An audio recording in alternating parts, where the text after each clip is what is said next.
Assalamualaikum tahun 4. Apa khabar? Baik, hari ini bagi subjek pendidikan jasmani kita akan belajar berkaitan dengan tajuk unit yang ke-11 iaitu sayangi diri. Jadi kamu boleh refer di buku teks kamu, buku muka surat 75, 76 dan juga 77 ya. Okey, sebelum tu kita tengok di muka surat 75. Okey, sayangi diri. Okey. Namala dan rakan-rakannya sedang mengadakan sesi sumbang saran berkaitan dengan pendidikan kesihatan reproduktif dan sosial peers.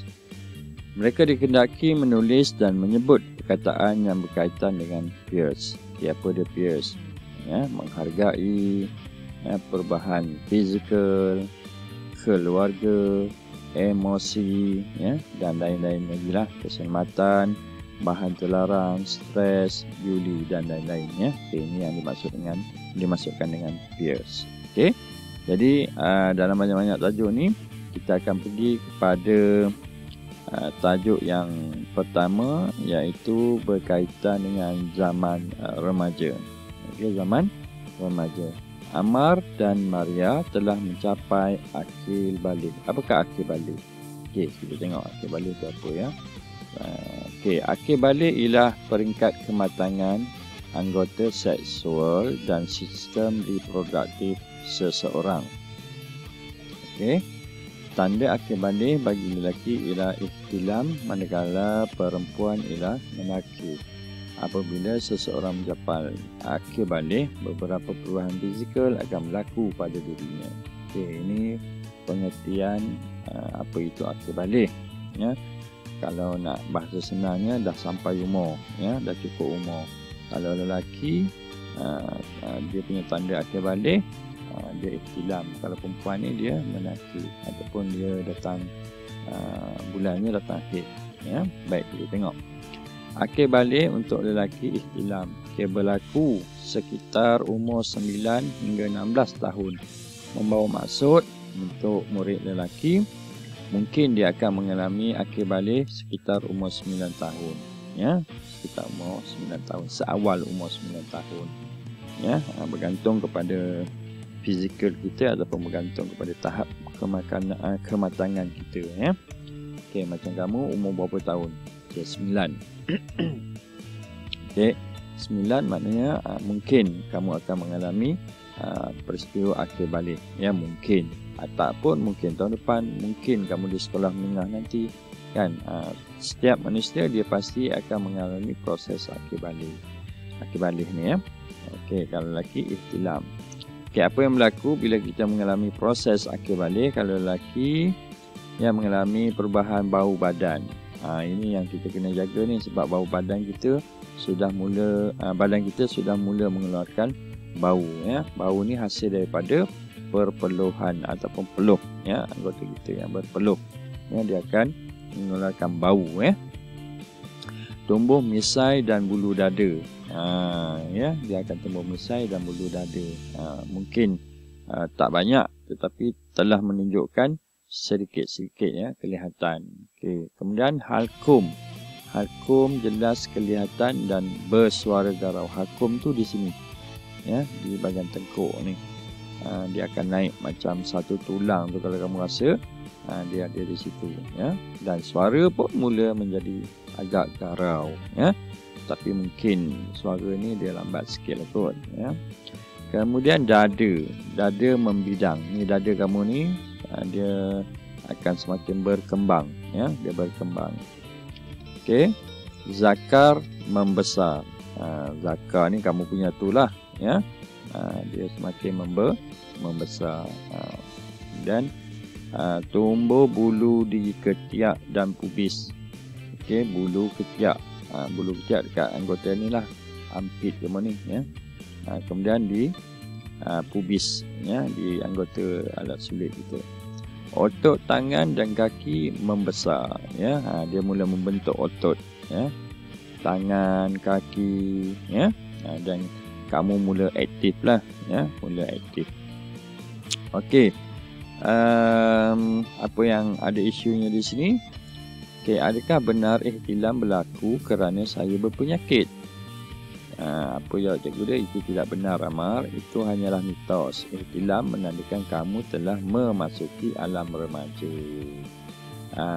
Jadi kan, kita jangan rasa gusar, jangan rasa tak selesa dan sebagainya. Proses ini berlaku kepada semua orang lelaki, ya. Cuma tunggu sahaja tarikhnya bila, umurnya bila. Mungkin berumur masih 9 tahun, mungkin 10, mungkin 11, mungkin naik sekolah menengah pun belum lagi akhir balik.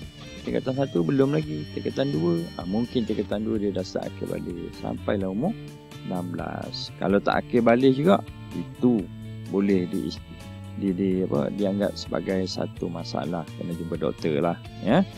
Okey, seterusnya. Okey, ni. Ya, ihtilam ni ejakulasi atau penciutan air mani kali pertama ketika tidur. Maksudnya ketika kamu sedang tidur tu, kamu dipanggil mimpi basah. Ya, mimpi basah, keluar air di alat sulit kamu ni, ya. Jadi kalau kita orang Islam ni, kita perlu ataupun wajib untuk mandi, ya. Mandi wajib namanya, ya.